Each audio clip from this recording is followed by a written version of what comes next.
Chapter 6. One thing about being in New York, even if you were wearing terrible clothes, no one noticed you. That was Harry's first thought as he and Marv rode the subway. After the prison break, they'd had to ditch their striped convict uniforms. The clothes they found in a local dump weren't too dirty, but they sure didn't fit right. The train screeched to a stop at a station marked Fifth Avenue. "This is where we score," Harry said. "Let's go."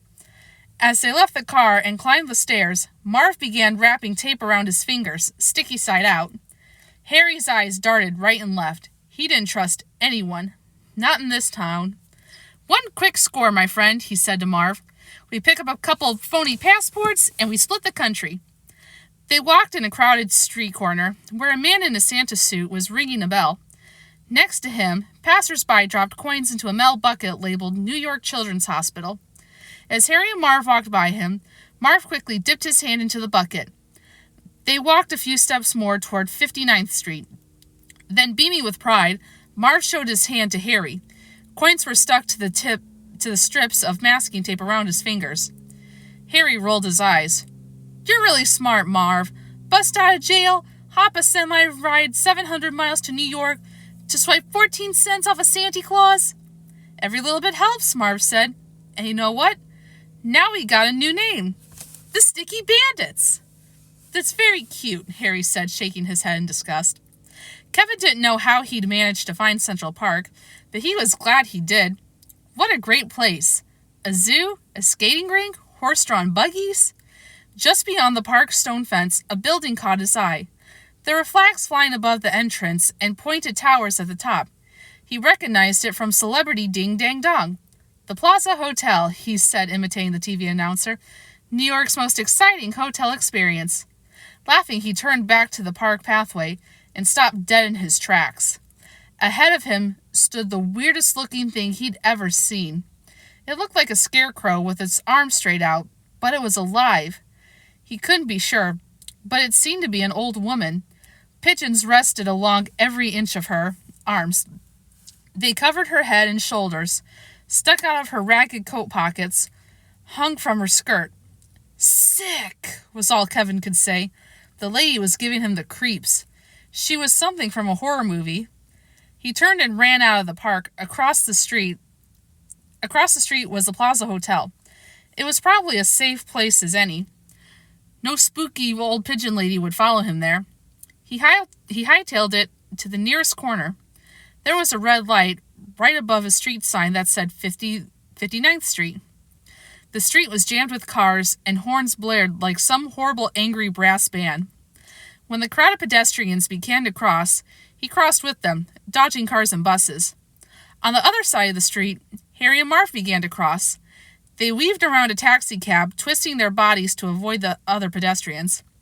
It was Harry who saw the familiar blonde head of hair, about chest high. He looked over his shoulder, trying to follow in the crowd. Nah, it couldn't be the kid, Harry thought. Not here, hundreds of miles from home. "What's the matter?" Marv asked. "I thought I saw something," Harry replied. Marv turned around to look. Just ahead of him, pedestrians clogged the sidewalk, slowing everyone down. Marv rammed right into the person in front of him. He turned abruptly around and came face to face with a gorgeous, beautifully dressed woman. Marv blushed and smiled. He figured she was a fashion model. Before he could say a word of apology, she reared back and whacked him across the face. Just south of 59th Street, Kevin walked past a line of limousines set up a set of marble stairs and into the Plaza Hotel. The lobby took his breath away. Shining marble columns rose to a high gilded ceiling. People bustled back and forth, speaking every language except English. There were huge restaurants everywhere you looked and indoor shops with fancy names. "This is great," he said to himself. He quickly pulled his talkboy out of the shoulder bag. He switched tapes, rewound it, and pressed play.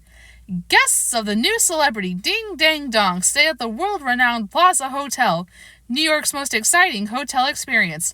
For reservations, call 1-800-759-3000. Kevin snapped the machine off with a triumphant smile. "I'll do just that," he said. Snooping around, he found a bank of telephone booths.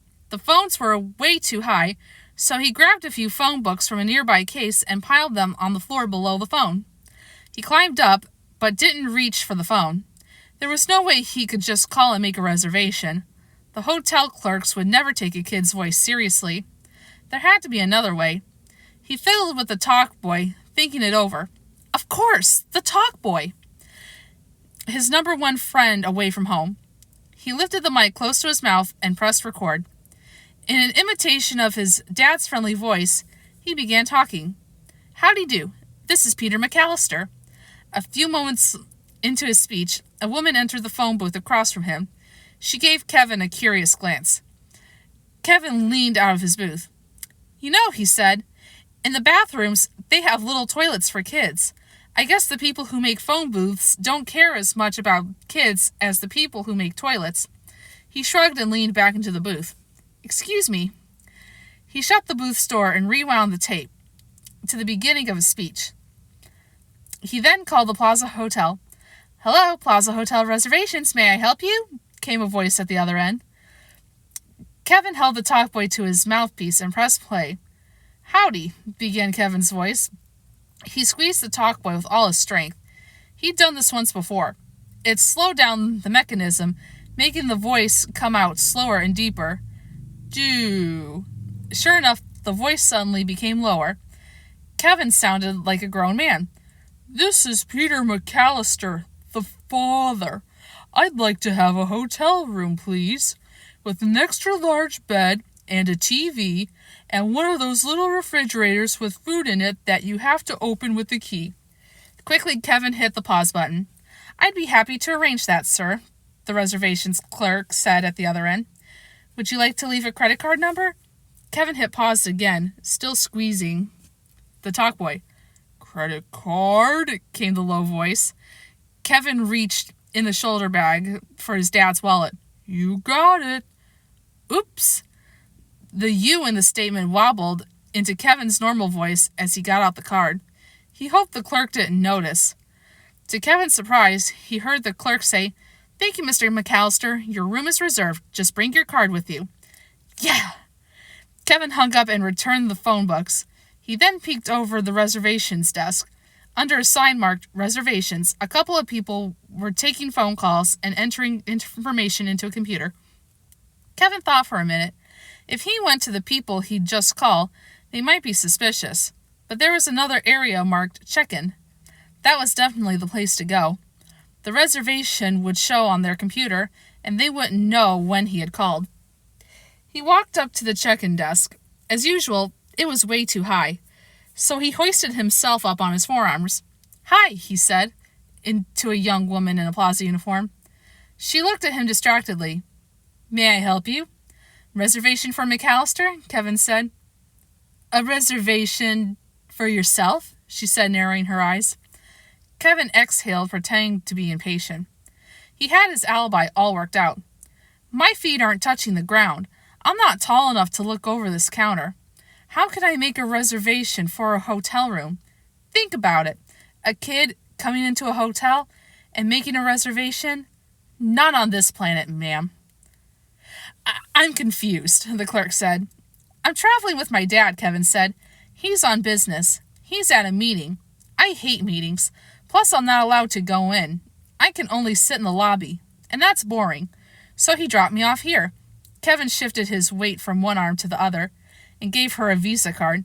He gave me this credit card and said to tell whoever was checking in people to let me in the room so I don't get into mischief. The clerk looked at him. Then the credit card. She tapped it in her hand a few times, as if deciding what to do. Then she ran it through the machine and waited. Well, she said, it checks out okay.